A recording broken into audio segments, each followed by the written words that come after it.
blinking sign on the side of the road reading, "Diabetes ahead. Please take detour if you care." Still, I just kept on driving in the same direction I'd always been going.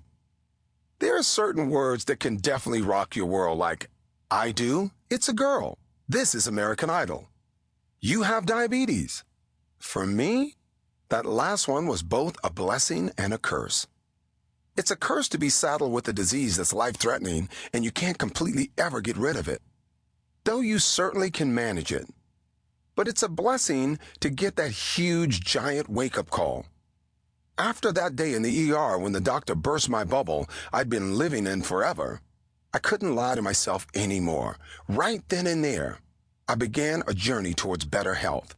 I had to. It was a long journey with lots of ups and downs, and it's not over. That's the thing. It's never really over. You've got to understand that. But I've lost over 100 pounds, and my type 2 diabetes is now under control. I don't take medication at all now. And if I'm ever feeling fed up with the whole damn thing, all I got to do is to switch on to American Idol Rewind. It's the show that recaps the past seasons of American Idol. When I see my old self, I'm like, dude, whoa, you were huge, man. What were you thinking?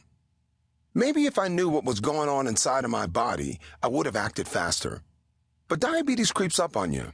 You know, it's like I said, I had two of the most obvious risk factors, being way overweight and having a family history of the disease. But I never really felt sick until that final week when I made my discovery. Unless you're really in tune with your body, it's hard to know what your blood sugar is, or if it's in the danger zone or not. A lot of people never figure it out until, like me, they end up in the emergency room. Statistics show that right now about 1/3 of the approximately 21 million Americans who have diabetes aren't even aware of it. Dude, that's a lot of sugar going down, undiagnosed.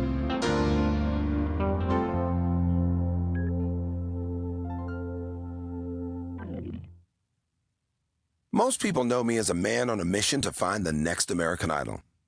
But after going through my own health scare and dropping all of those extra pounds, I've become a man on a mission to get Americans to improve their eating habits and get regular exercise.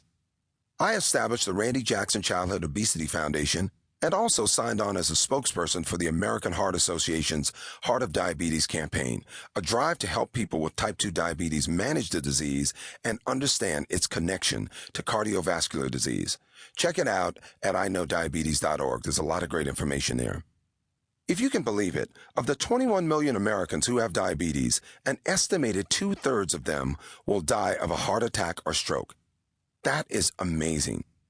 What's even more amazing is that more people probably know who Kelly Clarkson is than realize that diabetes is connected with cardiovascular disease and stroke.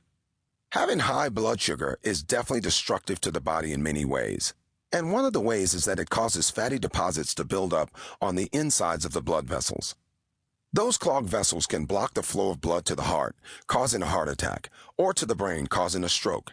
Either way, it's a bad, very bad, potentially life-threatening deal. What I want to do is to help the people like me who already have the disease and also help the people who are on the road to the disease and other weight-related diseases and health problems. If you are substantially overweight, there's a good chance that you are traveling in that direction. Yet by losing weight, adopting a healthier diet, and moving your body more, you can reverse the course. I definitely want to spread the word that change, permanent change, is definitely possible. I'm a new me, and I want you to be a new you. Even if you had the same habits for 10, 20, 30 years, I certainly did. You can change that and adopt a healthier lifestyle. Old dogs can learn new tricks. And you're talking to a dog right here who's tried everything in the past. I mean liquid diets, weight loss medications, you name it. None of them ever worked for long for me. But when I wound up in the hospital, I had to face up to why all those methods failed. Not to be overly dramatic here, but it really had to come down to a matter of life and death, or at least a life threatened by blindness, amputation, and the complications I mentioned earlier from heart disease and stroke. I had to figure out what would work for me, and ultimately I did. Now I want to share it with you.